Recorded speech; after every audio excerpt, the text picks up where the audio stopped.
La semana pasada hemos dado un poco más introducción al tema, desde donde pues nace el título de esta clase o de esta serie de las clases, ¿no?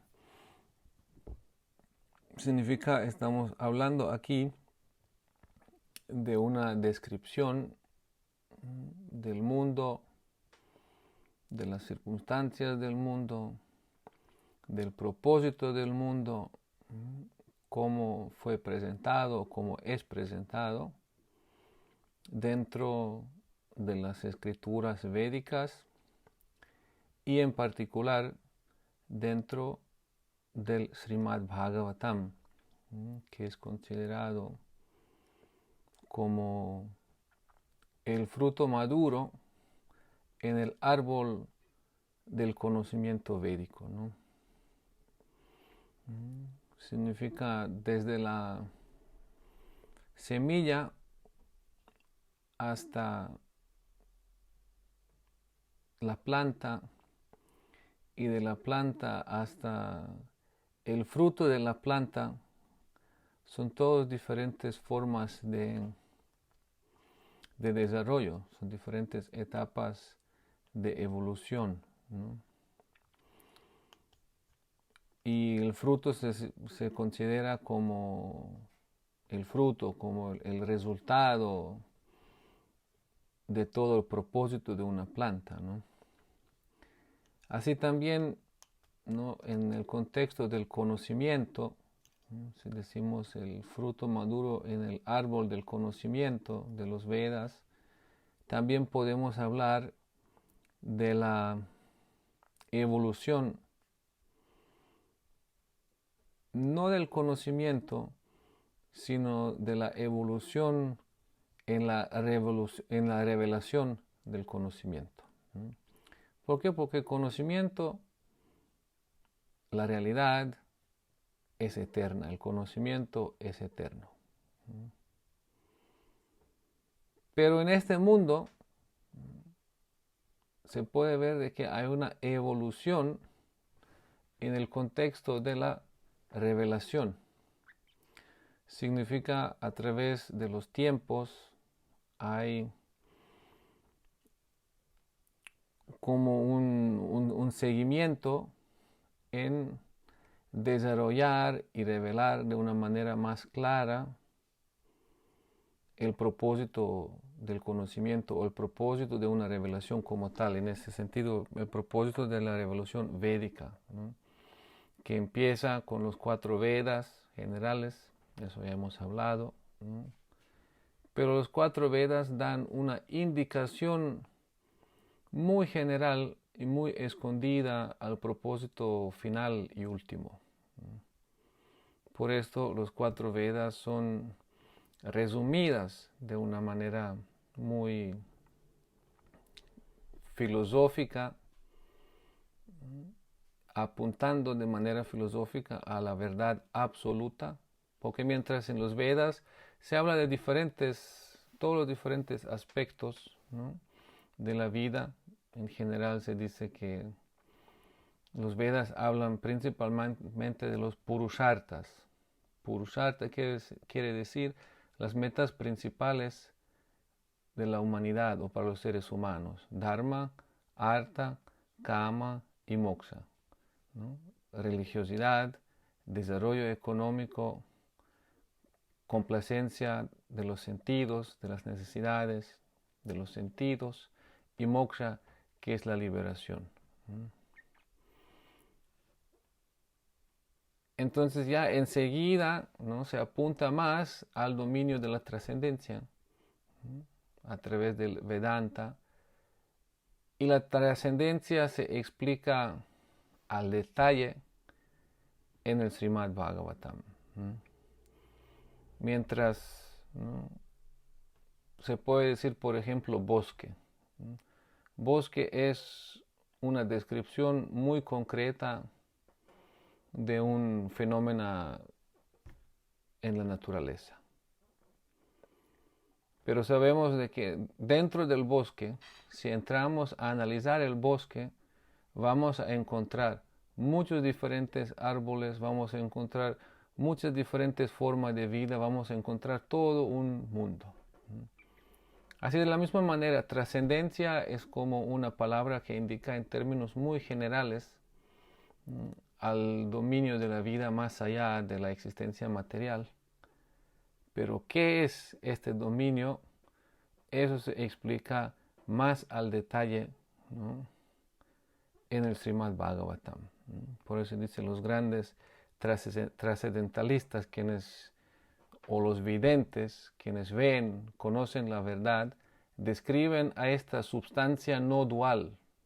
Significa el fondo de toda la existencia, que llamamos también trascendencia, lo describen en tres aspectos: Brahman, Paramatma y Bhagavan.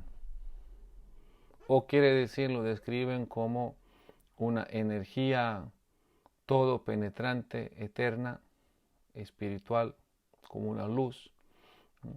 Lo describen como el aspecto personalizado de esta trascendencia, como el superalma en el corazón de cada ser, o lo describen como Bhagavan, o la suprema personalidad de Dios. Entonces, el Srimad Bhagavatam explica al detalle, ¿no?, esta trascendencia y la manera cómo nos podemos y cómo estamos relacionados con esta trascendencia, y cómo no solo nosotros, sino cómo todo este mundo se deriva, ¿no?, desde la trascendencia, y en última instancia con un propósito trascendental, y al mismo tiempo el mundo representa nada más sino también el deseo del Señor Supremo. Manifiesta o representa también, o es una manifestación también del amor del Señor Supremo que tiene por todos nosotros. Entonces, desde esta escritura del Srimad Bhagavatam se nos da la descripción del origen de la existencia, del propósito de la existencia, de la manera como es manifestado todo este universo, todos estos diferentes sistemas planetarios, ¿no?, y también llegando, ¿no?, a la descripción de este planeta donde vivimos, y también incluso a la historia o el trasfondo o la historia de este planeta en donde estamos, ¿no? Entonces aquí estamos hablando ahora de una revelación sobre los tiempos. Estamos hablando de tiempos de 5000 años atrás. Sabemos que desde la perspectiva, eso también lo hemos hablado, científica, la perspectiva histórica, podemos ir atrás en la historia y podemos conocer hasta cierto grado con más claridad o no tanta claridad, a veces con especulación, y a veces incluso hay cosas que son dudables, ¿no?, en términos de ser ciertos como hechos históricos. Pero de todas formas, lo más que vamos a la historia, se vuelve todo más incierto, ¿no? Y lo que tenemos para entender la historia es, por un lado, es la arqueología, los artefactos, y por otro lado están los testimonios escritos. Y después, lo más que vamos, ¿no?, llegamos a un punto en donde ya se pierden prácticamente también los testimonios escritos. Eso también se llama la prehistoria. Y lo que quedan son únicamente estos encuentros arqueológicos, artefactos arqueológicos, y de ahí se pueden concluir ciertas cosas, ¿no?, pero ya se vuelve más y más borroso nuestra idea pues de este pasado, ¿no? Entonces, hablando ahora de los 5,000 años atrás, prácticamente estamos hablando, ¿no?, de la prehistoria, y prácticamente estamos hablando del momento en donde empieza el Kali Yuga, ¿no? Se considera, ¿no?, de que no hay fuentes escritas, ¿no?, de este tiempo. ¿Por qué? Porque los Vedas se ubican a un tiempo de que han aparecido un tiempo después de estos movimientos históricos, ¿no? Pero si acudimos a los Vedas, a la descripción védica, con la perspectiva védica, entonces ahí se nos abre toda una perspectiva para poder ver no solo 5,000 años atrás, ¿no?, sino a través de los años, a través de los ciclos, a través de los yugas, a través de la historia prácticamente del universo. Es algo en donde pues las ciencias como tales no tienen ningún acceso, ¿no? Y es ahí en donde ellos dicen que ahí empieza el dominio de la fe, ¿no? Por eso nosotros acudimos o escuchamos de estas revelaciones, de estas escrituras, y tenemos que saber, tenemos que ser conscientes de que sí, eso es una revelación, y sí, esto tiene que ver con el dominio de la fe. Ahora, dominio de la fe no significa no saber. Eso es muy importante.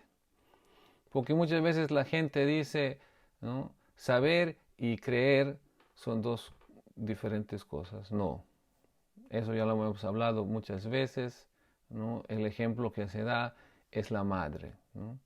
Si uno quiere saber quién es el padre de uno, uno pregunta a su madre. Y si uno cree a las palabras de la madre, uno a través de la fe, a través de creer, de la creencia, puede saber quién es el Padre. Aunque con cualquier otro método de investigación empírico, uno puede estar buscando y buscando y buscando, podría ser como una tarea que es muy difícil, prácticamente que no es posible de concluir, sin indicaciones por parte de fuentes quienes saben, ¿no?, quienes nos pueden ayudar en esta dirección, ¿no? Así tenemos las escrituras, ¿no?, quienes pueden revelar, comparado aquí con la madre, quienes pueden revelarnos al Padre, por decirlo así, a Dios, y quienes pueden explicarnos todo el diferente contexto de nuestra vida aquí. Por eso la cualificación para entrar en esta revelación, ¿no?, es de que tengamos esta capacidad de creer, de que tengamos esta capacidad de relacionarnos con esta temática, ¿no?, a través de la fe. Obvio que no podemos apagar por completo nuestra capacidad analítica, ¿no?, de que no podemos apagar por completo nuestra inclinación a dudar, ¿no? Y no es necesario forzosamente apagarla, sino también podemos involucrarla de una manera sana para poder así cuidarnos de no creer lo que no deberíamos creer, ¿no? Y de la misma manera también apoyar nuestra creencia en lo que es favorable para nuestro desarrollo espiritual de creer, ¿no? Y obvio que hay muchas personas que ya en este punto, en donde se habla de la necesidad de la creencia, ya no pueden relacionarse más, ya no pueden acceder más a estos contenidos. Muy natural, muy común entre tantos seres humanos, hay tantas diferentes formas de seres humanos. Algunos solo quieren hacer lo que quieren, otros son capaces de aceptar ciertos reglamentos, ciertos códigos morales, ¿no? Y algunos otros son capaces de aceptar ciertos reglamentos y códigos religiosos, y algunos son capaces también de depositar la fe en lo que llamamos la revelación, ¿no? Entonces, en ese sentido, estamos escuchando del Srimad Bhagavatam, que es una revelación, ¿no?, dentro del contexto de las escrituras y de las revelaciones védicas, ¿no? Y relacionado con el tiempo de aproximadamente 5,000 años atrás, ¿no? Entonces, ¿qué es lo que se describe ahí, ¿no? Se describe un estado del mundo caracterizado por el incremento, por el aumento de la presencia de reyes y de gobernantes, digamos, egoístas, de reyes y gobernantes impositores, ¿no?, de reyes y gobernantes quienes se estaban alejando más y más de su deber como reyes, ¿no?, de su deber de cuidar y proteger y dirigir la sociedad hacia el propósito elevado o al propósito final de la vida, ¿no?, y no de instrumentalizar la sociedad para sus propósitos o para sus impulsos egoístas, ¿no?, para sus impulsos de satisfacción de sus propias necesidades, de ejecutar e imponer poder sobre otros, ¿no?, de explotar a otros.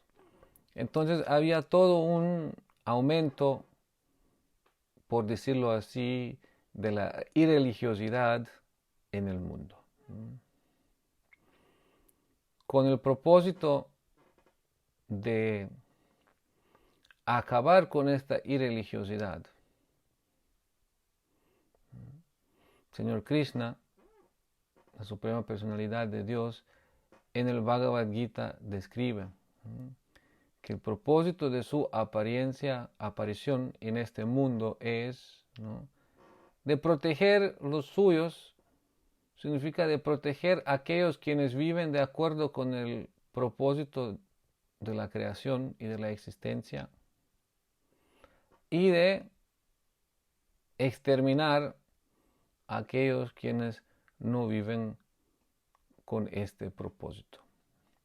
¿Por qué? Porque si empieza a predominar la irreligiosidad, ¿no?, o si llegase la irreligiosidad a volverse no solo predominante, sino de conquistar todo, de subyugar a todo, entonces la creación pierde su propósito. Y eso nunca sucede. Por eso, antes de que suceda algo así, el Señor siempre restablece el propósito, ¿no?, disminuyendo la irreligiosidad y apoyando y aumentando la religiosidad y dando refugio a aquellos quienes buscan refugio en Él. De esta forma, el Señor Supremo apareció en este mundo hace 5,000 años, ¿no?, como Krishna mismo. Famosa encarnación o famosa manifestación del Señor en este mundo. Y en esta manifestación, en aquel tiempo, el Señor mismo estuvo presente. Él mismo hizo los arreglos para que la situación mundial se vuelva algo complicada y para que llegue a un punto de una gran guerra. Eso es la famosa guerra descrita en el Mahabharata. Significa la guerra en donde dos campos, prácticamente dos campos familiares de la misma familia, llegaron a pelear uno con el otro. Unos siendo los Pándavas, los 5 Pándavas, entre ellos famoso el Arjuna, al quien Sri Krishna revela el Bhagavad Gita. Por un lado, ellos como devotos del Señor, aceptándolo al Señor, amigos del Señor, con quienes tenían asociación directa, a quienes seguían, ¿no? Y por otro lado, ¿no?, los Kauravas, ¿no?, guiado por el mal dirigido Duryodhana. Significa alguien quien representa, por decirlo así, el ego falso, alguien quien estaba llevado por el deseo y por el interés de quedarse con el poder, ¿no?, y de quitar el reino que por reglas de descendencia los Pándavas deberían haber tenido. Entonces, eso es el contexto histórico, ¿no?, en donde se llega a esta guerra, ¿no? Y en esta guerra es caracterizada de que todos estos reyes que se estaban reuniendo en el campo de batalla de Kurukshetra, ¿no?, pelearon y prácticamente se acabaron entre ellos. Eso fue el plan de la Suprema Personalidad de Dios para acabar con este peso que se había acumulado en la tierra. Significa ellos pelearon, y de esta pelea los 5 Pándavas quedaron victoriosos. Antes de que se calmara toda la situación, el hijo de Dronacharya era el gurú de armas de los 5 Pándavas, los quienes ganaron la guerra, ¿no? Su hijo hizo un acto en donde mató los descendientes, ¿no?, los hijos de Draupadi, quienes iban a ser los descendientes de los Pándavas. Y después también intentó a matar al quien iba a ser o quien es también su nieto. Eso es el famoso Parikshita Maharaj. Parikshita Maharaj estaba en el vientre de su madre y el Ashwatthama decidió, como para prevenir, ¿no?, de que hayan descendientes, decidió mandar una brahmastra, así se describe, es como una arma muy poderosa, ¿no?, se dice como una arma nuclear, ¿no?, pero con el propósito de acabar, ¿no?, con Parikshita Maharaj, quien estaba en el vientre de su madre, ¿no?, Uttara. Es una arma tan poderosa en forma de una una arma astral, podemos decir. Pero el Parikshita Maharaj, descendiente, ¿no?, de los grandes Pándavas, ¿no?, fue protegido por el Señor mismo en el vientre de su madre. Significa, aunque fue una arma tan poderosa que este brahmana había mandado para acabar con Parikshit, ¿no?, él siendo protegido por el Señor Supremo, esta arma no pudo hacerle daño. Sabemos, en este mundo pues hay diferentes armas, y estas diferentes armas pues tienen cierta influencia sobre otros.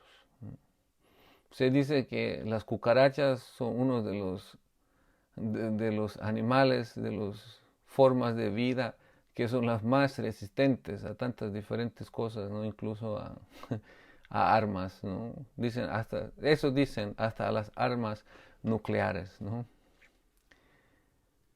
Pero prácticamente, ¿no?, en este mundo pues estamos todos expuestos a ser matados por diferentes formas de armas. No podemos resistir a esto. Y ahora aquí se dice de que la arma que había desatado Ashwatthama fue de las más poderosas que existen. Que no hay ninguna forma, ninguna manera de algún ser vivo ordinario de sobrevivirlo. Pero el Señor Supremo mismo, ¿no?, dio refugio a Parikshita Maharaj, apareciendo frente a él y bloqueando o absorbiendo toda esta energía de esta arma que había venido a quemarlo, a matarlo a él. Así, siendo protegido por el Señor Supremo, significa también que Parikshit Maharaj apareció en este mundo con un propósito divino. Entonces, cuando llegó el momento de su nacimiento,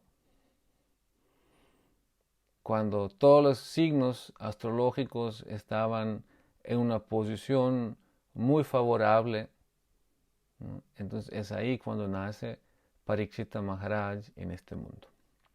Parikshita Maharaj es importante en este contexto porque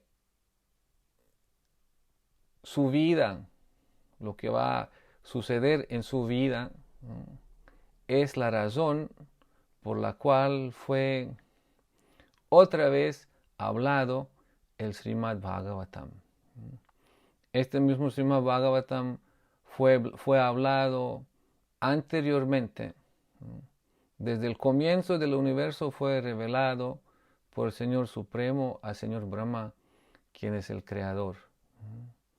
Señor Brahma lo transmitió este conocimiento del Srimad Bhagavatam a Narada Muni. Narada Muni transmitió este conocimiento divino, ¿no?, a Vyasadeva, ¿no? Y en el nacimiento de Parikshita Maharaj, ¿no?, eso lo predijeron los mismos astrólogos que vinieron en el sistema védico cuando nace el hijo. Entonces se invitan los astrólogos. Entonces los astrólogos vinieron para calcular, ¿no?, la carta natal, para designar el nombre, para dar algunas indicaciones a eventos importantes en la vida del niño, ¿no? Entonces ellos mismos dijeron de que al final de la vida, el propósito de la vida de la aparición de Parikshit Maharaj va a ser cumplida cuando llega a escuchar, cuando llega a encontrarse con el hijo de Vyasa, Shukadev, ¿no?, y va a escuchar de él el Srimad Bhagavatam, y así va a encontrar la perfección de la vida. Pero antes de esto, mientras tanto,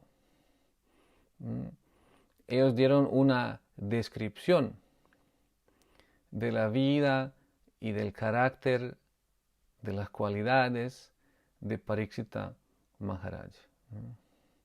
Y aseguraron de que este niño que nació va a ser un gran rey, quien va a gobernar y quien va a cumplir sus deberes de acuerdo con la tradición de toda su familia. Eso es muy importante en el contexto védico, o más en el contexto de los reyes, de los gobernantes, ¿no? De cumplir con la tradición de sus ancestros, ¿no? Y como los ancestros de Parikshit Maharaj fueron todos devotos del Señor Supremo, fueron reyes no ordinarios, sino también son conocidos como Raja Rishis, ¿no? Rajas son reyes, ¿no? Pero Raja Rishis son reyes santos en un sentido de que su manera de gobernar con el mundo, su manera de tratar con su pueblo, su manera de tratar con todos los diferentes desafíos que le llegan a su gobernadura, a su vida, es siempre con el propósito de, ¿no?, de proteger y de mantener los elevados principios y las elevadas metas de la vida humana ante todos, ¿no? Que es la religiosidad y que es en última instancia el servicio y la rendición a la voluntad de la Suprema Personalidad de Dios. Entonces los astrólogos, ¿no?, dieron desde el comienzo, desde el nacimiento de Parikshita Maharaj, dieron esta descripción de que él va a tener las buenas cualidades, ¿no? Desde que él va a ser tan comprometido a cumplir la palabra como el señor Ramachandra, ¿no?, que va a ser paciente como Bali Maharaj, que es uno de los Mahayanas. También Mahayana significa las grandes personalidades quienes han dado ejemplo de servicio y de fe hacia la Suprema Personalidad de Dios, que va a ser fijo y firme en su devoción como Prahlad Maharaj, que va a ser un buen arquero como Arjuna, que va a ser, ¿no?, como refugio para todos, como mismo Narayana. Narayana quiere decir, es un nombre de la Señora, de la Suprema Personalidad de Dios, quiere decir Narayana, que quiere decir el último refugio para todos los seres humanos. Entonces él va a ser el último refugio para todo su pueblo. De esta manera describieron las cualidades de Parikshita Maharaj y diciendo de que se va a encontrar con el hijo de Vyasa y de que va a recibir de él importantes instrucciones en relación a la esencia de la vida y de que va a cumplir el propósito de que va a alcanzar la perfección. Entonces, Parikshit Maharaj nació ahí.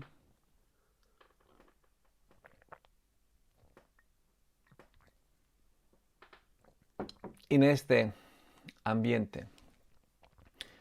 En el tiempo de la gobernatura, porque después de la guerra de Mahabharata, Yudhishthira Maharaj se volvió el rey y estableció, ¿no?, su reino y gobernó con su reino de una manera ejemplar, siempre de acuerdo con los principios más altos religiosos. Y al mismo tiempo Yudhishthira Maharaj era un devoto asociado del Señor Supremo Sri Krishna. Y la fama y de la manera como él gobernaba todo el mundo ya se había expandido a través del universo entero.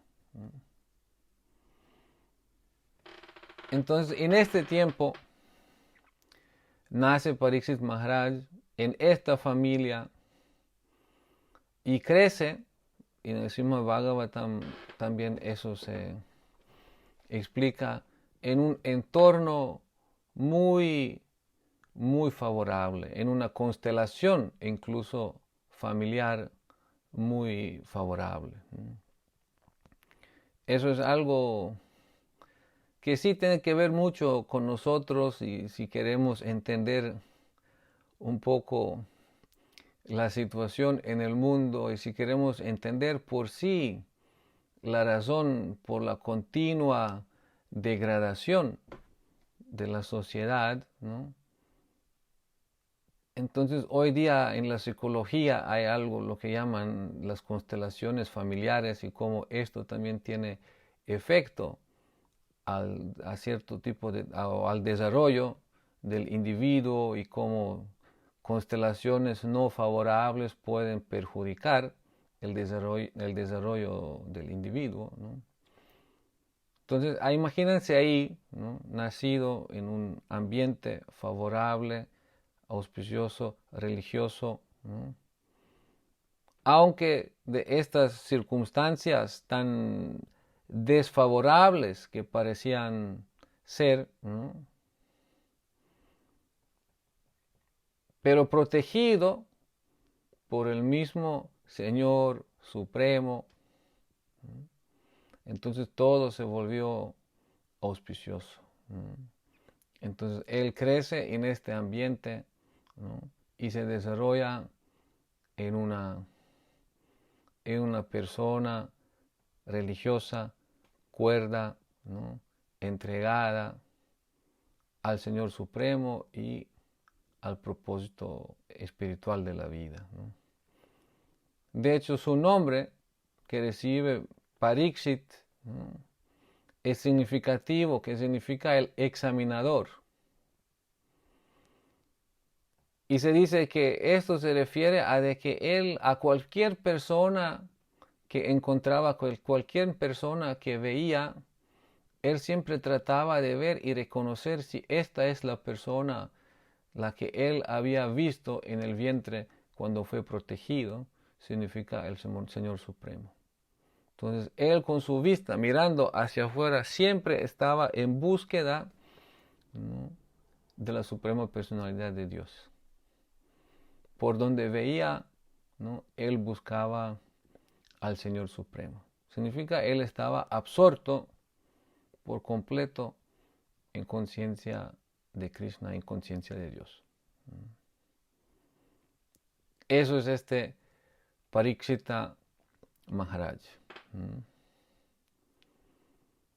Entonces, antes de que Parikshita Maharaj se vuelva el rey, decimos, Yudhishthira Maharaj, ¿no? Todavía está gobernando el mundo. Algunas descripciones dicen de que el mundo entero estaba dividido en diferentes reinos, pero de que Yudhishthira Maharaj era como el rey del mundo entero, ¿no? Empoderado por el Señor Supremo, ¿no? Empoderado por la piedad, ¿no? Empoderado por su naturaleza de seguir los principios religiosos. Y todo esto fue posible, ¿no? Mientras el Señor Supremo, Sri Krishna, todavía estaba presente en la tierra. Después de la partida del Señor Supremo de este plano, el Srimad Bhagavatam describe de que cuando Sri Krishna se retira, ¿no? a su plano trascendental, a su dominio trascendental, ¿no? Él también se retira del mundo, ¿no? El conocimiento y se retira del mundo la religiosidad. se retira del mundo la capacidad de las personas de ser piadosos. Y prácticamente se dice desde el momento cuando el Señor Krishna parte del planeta, se retira de este planeta, es ahí en donde entra el famoso Kali Yuga.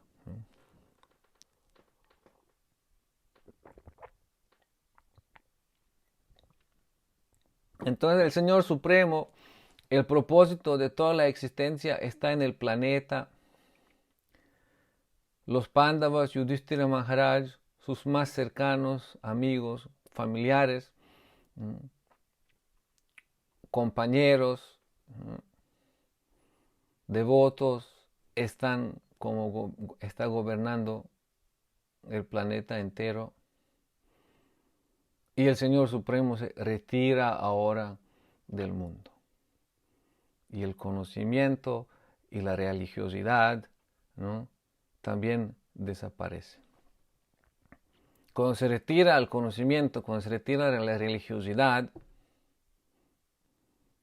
cuando se retira de la vista, ¿no?, el propósito último, el refugio último, entonces, ¿qué es lo que queda?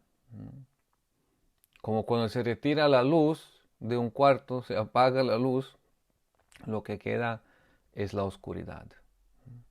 Así también el Señor se retira, el conocimiento se retira, significa entra la ignorancia. La religiosidad se retira, ¿no?, significa entra la irreligiosidad.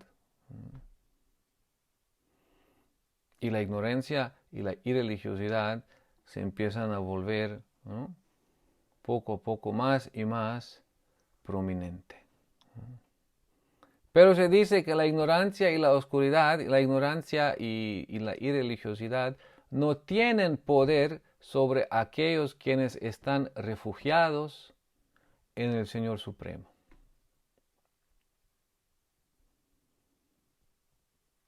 Así que, ¿no?, aunque Krishna se retiró, aunque ya estaba en la puerta, ¿no?, la irreligiosidad, la ignorancia o el Kali Yuga como tal, ¿no?, Yudhishthira Maharaj, el santo rey devoto, todavía estaba, pero al escuchar de la partida del Señor Krishna de este mundo, entonces mismo Yudhishthira Maharaj decide de, ¿no?, retirarse del mundo y decide de retirarse de este plano. Significa, él encarga el reino a Parikshita Maharaj. Y ellos, Yudhishthira Maharaj, los Pándavas, se retiran de este mundo a través de un peregrinaje en donde poco a poco van abandonando y trascendiendo este mundo. Entonces queda todavía ahora Parikshit Maharaj en el mismo linaje, ¿no?, devoto, de carácter firme, devocional y de carácter firme, religioso, ¿no? Significa todavía capaz de mantener un ambiente favorable para la humanidad. Entonces, esto es el rey Parikshit, ¿no?, el Raja Rishi, el rey santo. ¿Cómo llega él a gobernar, ¿no? ¿Cómo llega él a ser el rey? Y aunque Sri Krishna se había retirado, ¿no?, aunque Yudhishthira Maharaj se había retirado, Parikshita Maharaj todavía, ¿no?, representaba, ¿no?, este propósito o cuidaba el propósito espiritual para todo el mundo. Significa todo estaba en sus manos. Y todavía Kali no podría expandir su influencia en el mundo. Significa, estamos hablando en aquel tiempo, después de la guerra de Mahabharata, después del retiro del Señor Supremo de este mundo, después del retiro de Yudhishthira Maharaj, queda Parikshita Maharaj, como el rey santo gobernando. Entonces, ¿qué es lo que sucede después de este punto? De cómo entonces Kali logra entrar y llegar a este mundo y expandirse, ¿no? Eso es lo que vamos a escuchar enseguida. Significa la próxima vez vamos a hablar de esto, ¿no? Y ahí vamos a ver de que en aquel tiempo, en el donde Parikshita Maharaj, ¿no?, se retira de este mundo, que ya estaban dados los pronósticos, ya estaba dado la descripción más detallada de lo que va a suceder y donde vamos a poder ver de hecho todo esto lo que está sucediendo en el mundo.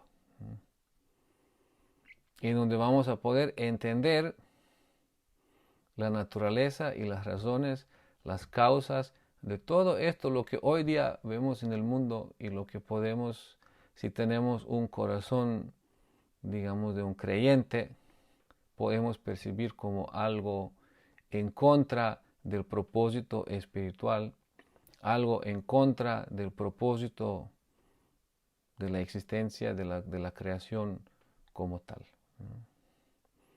Entonces muchas personas hoy en el día, cuando ven muchas cosas en el mundo, lo que está sucediendo, el aumento en falsedad, aumento en violencia, aumento en adicciones, aumento en tantas cosas negativas, sienten de que eso es negativo, eso no puede ser el propósito, eso es algo lo que nos afecta a todos, ¿no? Pero ¿por qué llega a esto? ¿Cuál es el propósito de esto? ¿Y cuál es el beneficio incluso de todo lo que podemos llegar a experimentar en este Kali Yuga? Eso vamos a hablar la próxima vez, ¿no? Entonces, bueno, son algunas palabras hoy, para hoy, y como decimos, vamos a continuar la próxima vez. Ahora si hay algún comentario al respecto, alguna pregunta, ahí tenemos todavía un poco de tiempo.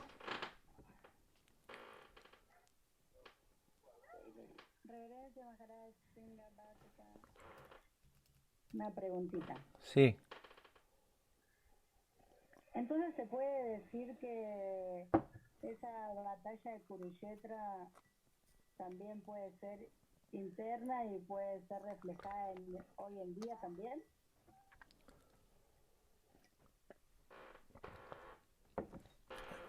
Sí, la batalla entre el bien y el mal siempre está ahí. Eso es algo lo que caracteriza al universo entero, ¿no? A través de toda la existencia del universo, a través de toda la historia, ¿no?, y a través de cada historia individual de cada uno de nosotros. Siempre estamos pues en esta lucha, ¿no?, en donde de este lado habla el diablo y de este lado habla el ángel, ¿no? Entonces algunos sí llegan por completo a tapar o a perder este oído, ¿no? En el sentido de que ya hasta pierden, ¿no? Cuando habla el ángel, eso podemos decir es algo como la conciencia. Creo que se dice conciencia en español también, ¿no? Como cuando llega algo, una voz de este lado y sentimos como arrepentimiento, remordimiento, algo así, ¿no? Hay una voz adentro que nos dice, eso no está bien, ¿no? Entonces, mientras hay esto, todavía hay algo dentro de nosotros, ¿no? Y esto se puede ir apagando, apagando, apagando, en donde uno se vuelve ya prácticamente sin vergüenza, ¿no? En donde uno se vuelve ya prácticamente sordo a cualquier consideración fuera de su camino, ¿no? Y el camino puede estar muy equivocado y muy en la dirección destructiva para uno mismo y para todos los demás, ¿no? Entonces eso siempre está ahí, ¿no? Dentro de nosotros, ¿no? Dentro de cada uno de nosotros, ¿no? Y como decimos, a través de la historia de la humanidad siempre es una lucha entre el bien y el mal, ¿no? Siempre una lucha entre el interés común, por lo menos, ¿no? Y el interés egoísta, individual, ¿no? Entonces, interés común todavía no es la gran cosa, ¿no? El interés más grande, pues, es el interés espiritual. Pero interés común para que una sociedad funcione de alguna manera próspera, de una manera pacífica, para que aquellos quienes entran en el camino, ¿no?, espiritual también tengan una buena base, ¿no? Eso siempre es favorable, ¿no? Por eso el bien común está representado en el Dharma, ¿no? Por eso el Dharma y el Adharma, esos dos caminos siempre están en esta lucha, ¿no? Y a veces predomina el camino del Dharma, ¿no? Y a veces empieza a predominar esta otra parte que es la irreligiosidad, y donde se pierde toda la consideración al bien común, ¿no? Y ahí Krishna aparece, el Señor Supremo, y pone otra vez todo en orden y otra vez se empieza a desequilibrar todo. Entonces eso es un continuo, ¿no?, una dualidad continua que caracteriza a esta existencia, ¿no? Siempre, en cada paso y a cada uno de nosotros, ¿no? Y ahora nosotros estamos en la posición de, ¿no?, seguir algo de nuestra intuición y en búsqueda a cómo amplificar y cómo responder a esto dentro de nosotros, este llamado, pues podemos ir hasta conscientemente buscar, ¿no?, explicaciones. Es lo que la gente ve que muchas cosas no cuadran, ¿no? La gente siente que las cosas no cuadran, ¿no? La gente entiende de que así no se puede, ¿no? Esta sociedad y esta civilización, cómo está dirigida y hacia dónde está dirigida, se entiende, ¿no? Es muy fácil entender de que uno no puede con recursos limitados, ¿no?, humanos y naturales, uno no puede obtener un crecimiento ilimitado, explotando todo, ¿no? Eso vemos, ¿no? Cómo la explotación, ¿no?, de ciertos estratos sociales, cómo la explotación de ciertas áreas geográficas, cómo la explotación de ciertos países, ¿no?, a favor de otros, genera un cierto desequilibrio y genera finalmente problemas y a los, ¿no?, beneficiados y a los explotados en última instancia. ¿Por qué? Porque esa es la ley del karma. El beneficiado se va a volver, o el explotador se va a volver explotado, Y después de un tiempo el explotado se va a volver otra vez explotador, mientras todos siguen en esta conciencia del egoísmo. Mientras todos siguen en esta conciencia o sin conciencia del Dharma, sin conciencia de la religiosidad, sin conciencia de un propósito más profundo de la vida. Entonces sí, hay gente que ya ve esto, ¿no? Y que dice, bueno, pero ¿por dónde está la salida a este círculo vicioso, ¿no? Intuyen que no puede ser así, ¿no? Entonces la gente empieza a buscar y se empieza a dirigir a fuentes de conocimiento, trata de entender, incluso muchos buscan ya una manera de participar en, ¿no?, crear ciertos cambios, ¿no?, en el mundo. Hay mucho movimiento ahora, ¿no? Pero una cosa es la idea o el deseo de participar y crear cambios, ¿no? Pero otra cosa es también, ¿no?, saber cómo hacerlo y qué cambios verdaderamente se necesitan. Entonces muchos de estos impulsos quedan a un nivel como de un cambio o de un idealismo o activismo social, ¿no?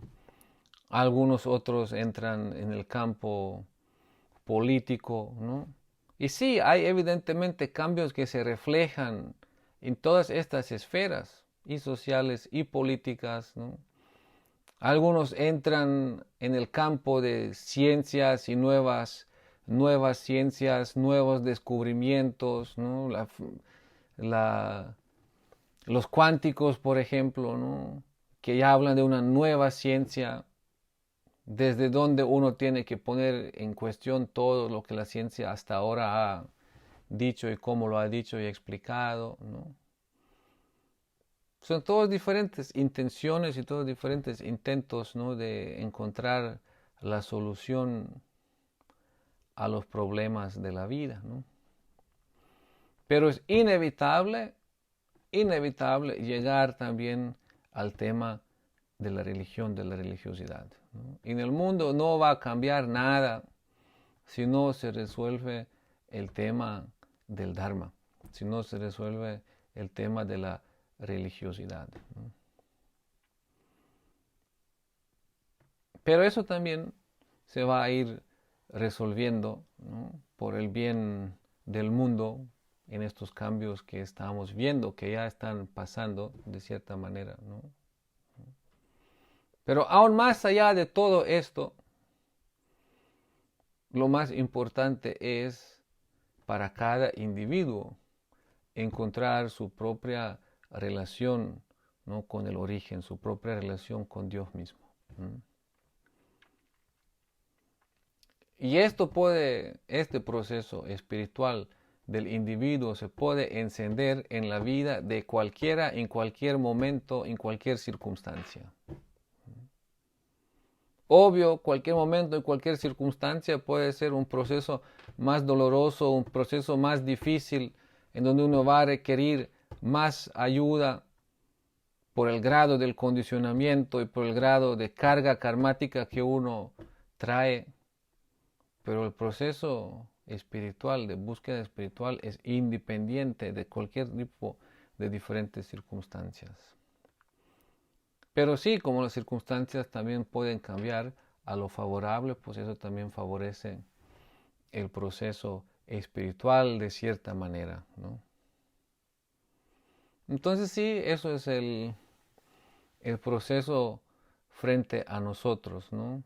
Y aquí en la revelación del Srimad Bhagavatam eso es lo más importante, ¿no? Porque vamos a ver, ¿no?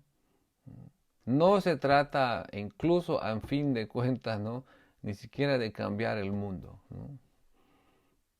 Porque Parikshita Maharaj, después de estar confrontado con la circunstancia que vamos a hablar la próxima vez, ¿no?, él se decidió tomar el camino de la autorrealización, ¿no? Significa cumplió en el mundo lo que tenía que cumplir y hasta donde tenía que cumplir. Pero también se entregó por completo para cumplir con el propósito último de cada individuo. Entonces nosotros estamos también en este mundo y tenemos que cumplir con tantos deberes, con tantas circunstancias de la vida, pero en última instancia lo más importante es cumplir con nuestro deber eterno, con el paradharma. Dharma significa, ¿no?, religiosidad, deberes en relación a nuestra vida en este mundo, en relación a la sociedad, familia, etc. Pero paradharma significa, ¿no?, nuestro deber en relación con la suprema personalidad de Dios. Y a veces armonizar entre estos dos aspectos no es tan fácil. Eso es un tema muy, muy importante. Por eso los que se entregan al camino espiritual de la devoción hacia el Señor Supremo, igual todavía mientras están en este mundo, pues tienen que ir resolviendo tantos otros aspectos de la vida. Pero todos los aspectos de la vida se pueden resolver de una manera favorable al camino hacia la meta última. Eso es importante. Y el Srimad Bhagavatam enseña esto. Eso se llama el Bhagavata Dharma.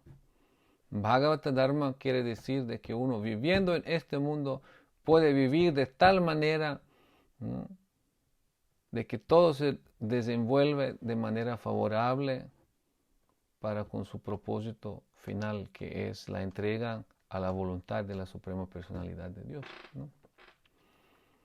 Entonces, bueno, ahí partimos desde esta lucha de esos dos lados que tenemos dentro de nosotros y bueno, vamos a ver eso también descrito en diferentes otras circunstancias del mundo y de la historia. Gracias, Maharaj. Otra preguntita. Bueno. Entonces, uno busca en la vida la misión de vida y se puede decir que la misión de vida final es la autorrealización de uno mismo en conexión con Dios. Sí, eso es el último propósito de la vida de cada individuo,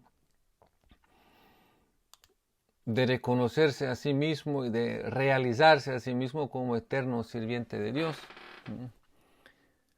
y no como alguien quien está cumpliendo solo con deberes de este mundo que sí o sí van cambiando, con cada nacimiento va cambiando todo.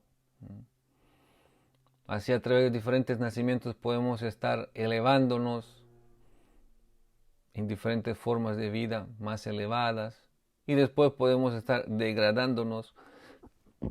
Y ese círculo de repetidos muertes y nacimientos a través de diferentes formas de vida es eterno prácticamente.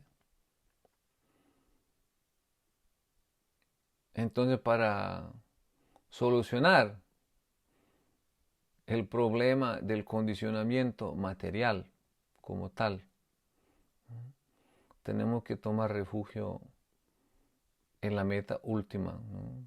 Significa en la trascendencia.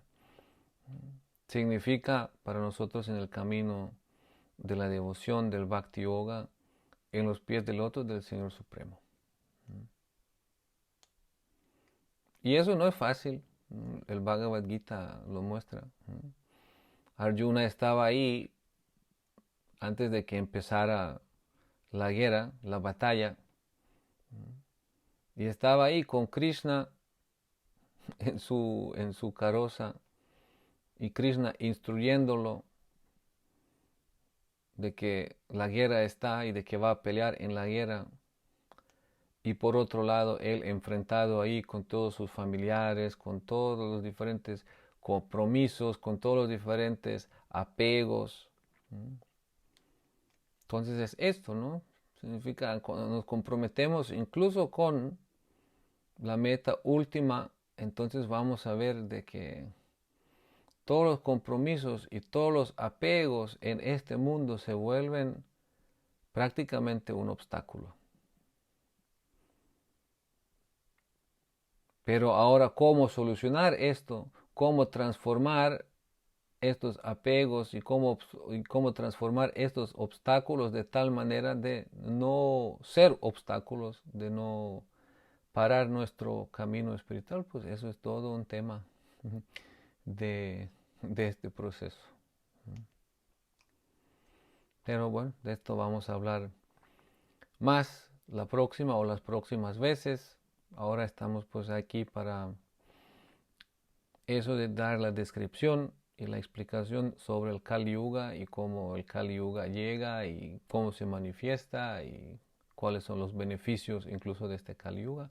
Y después podemos ir hablando muchas otras temáticas más de este proceso y de esta revelación.